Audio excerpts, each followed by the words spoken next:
What's up everybody, I'm HoopsandHipHop and we are back with another episode of the 10 Odd Facts series. The last couple episodes we've been climbing up the trainer ranks by covering gym leaders and Elite Four, but now it's time to cover the best of the best, the champions. The champions are of course the strongest trainers in each individual region, and even though they're pretty elusive for most of the game, they can't escape having their odd moments, so why don't we go ahead and just check it out. Okay, so the first fact we're going to be talking about here is about the first ever Pokemon champion, at least in the actual games themselves, and that would be Blue. Now, Blue can be considered a unique champion for a couple different reasons. He's obviously the only true rival turned champion, and he's the only champion turned gym leader. However, the thing we're going to highlight here for this fact actually has to do with his family relations. We all know that Blue is the grandson of Professor Oak, which really isn't that big of a deal because obviously Pokemon characters are known to be related to other characters from time to time. However, this is mostly in terms of being a brother or sister, a mom or dad, or in this case a grandpa, whereas Blue actually has a confirmed first cousin twice removed in Samson Oak. Samson Oak is the pseudo sort of professor character that was introduced in Pokemon Sun and Moon as a callback to the original generation and as a callback to Professor Oak, and I just find it kind of funny that through the relationship to Professor Oak that it also makes Blue his first cousin twice removed, which is kind of an odd relationship to see in a video game. Speaking of Professor Oak, it was actually confirmed through the Pokemon Adventures manga that he was at one point the champion of the Indigo Plateau, meaning that as far as the games are concerned, basically everyone who lives in Pallet Town has been a Pokemon champion at some point in time, with Blue, Red, and Professor Oak all being Pokemon champions. The first champion of the Hoenn region, Steven, is actually known as Pierre Rocard in the French localizations of the games. However, Steven shares his French name with another character, Brock, so whenever Steven and Brock both appear in the same game, Steven is actually known as P. Rocard in Heart Gold Soul Silver, or simply Rocard in Black 2 and White 2. Another interesting thing about the French versions of the Pokemon games is that the champions aren't actually known as champions at all. When translated, champions are actually known as masters, and the reason for this is because the gym leaders are the ones who are actually known as champions. And since we were talking about family relations earlier, it's actually very interesting to note that aside from Diantha, every Pokemon champion has a confirmed relative in the games.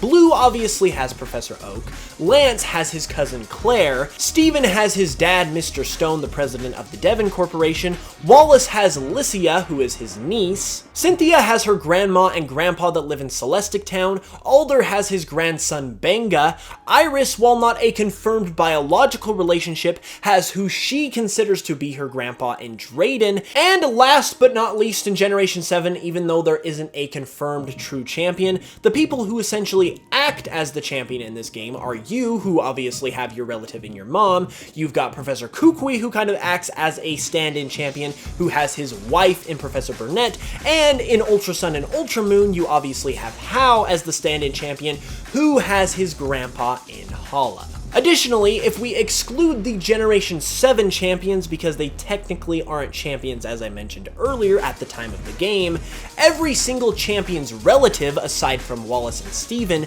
involves a grandpa or being a grandpa themselves. In Pokemon Platinum, Cynthia will visit the player character at their villa after beating the game, and she notes how relaxing it is there, and she also says how she doesn't want to go home because of how much her home is a complete mess. She then goes on to say, "My house, even the region is secret," implying that not only is Cynthia not from the Sinnoh region where she is a champion, but the region she is actually from is one that we have not seen before, or at least we haven't seen at the time of Pokemon Platinum's release. Okay, here is an odd fact if I've ever told you guys one before. According to Bulbapedia and Pokemon Dream magazine, Alder was originally going to have a more quote-unquote Christ-like design.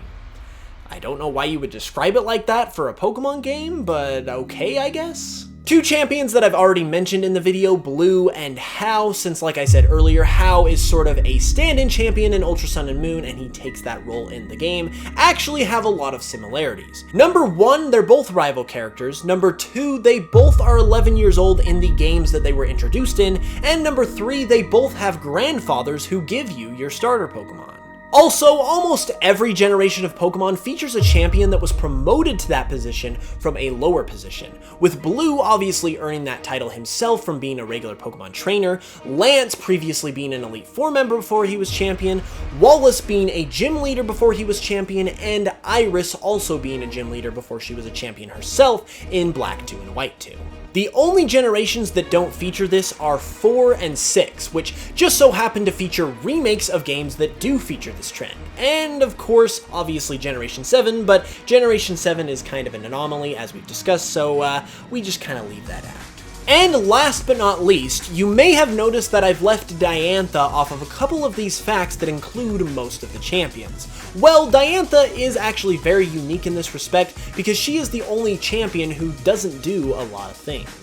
She is the only champion that doesn't have a confirmed hometown, with Blue obviously being from Pallet Town, Lance being from Blackthorn City, Steven being from Mossdeep City, Wallace being from Sootopolis City, Cynthia being from Celestic Town, even though that's only confirmed in the anime, Alder being from Flockhessie Town, and Iris being from the Village of Dragons. Now, the Village of Dragons is a location that we do not see in the games, but it is confirmed as being Iris's hometown in the games through the Black and White 2 memory link.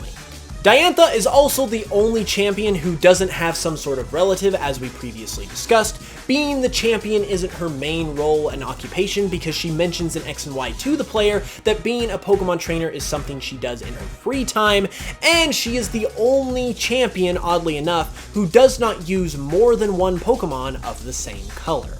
And finally, while not necessarily relating to this unique aspect of Diantha's character, it's almost guaranteed that she is at least partially inspired by Audrey Hepburn.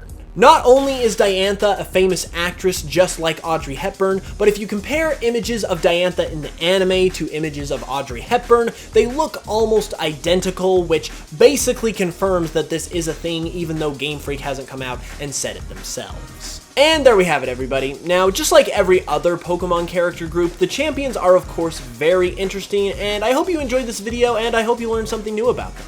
If you did, be sure to leave a like and let me know down in the comments below which of these facts was your personal favorite, or if you have another interesting fact of your own that you would like to share. Also, be sure to subscribe if you're new for new Pokemon content every Tuesday, Thursday, and Saturday. And I would just like to point out that this video was actually voted on by my patrons over at Patreon, and if you would like to vote on videos you would like to see, as well as get access to videos early, as well as remixes early, and behind the scenes looks and early access to projects I'm working on, you can go over there and contribute as little as $1 a month and get access to all of this. It's a really good deal and helps directly support the channel and videos like this. Also, you should check me out on Spotify and give me a follow over there because we are doing the Let's Go Pikachu and Eevee giveaway over there, so if you'd like a chance to win a free copy of the game and you'd like to listen to some awesome Pokemon music, definitely go check that out.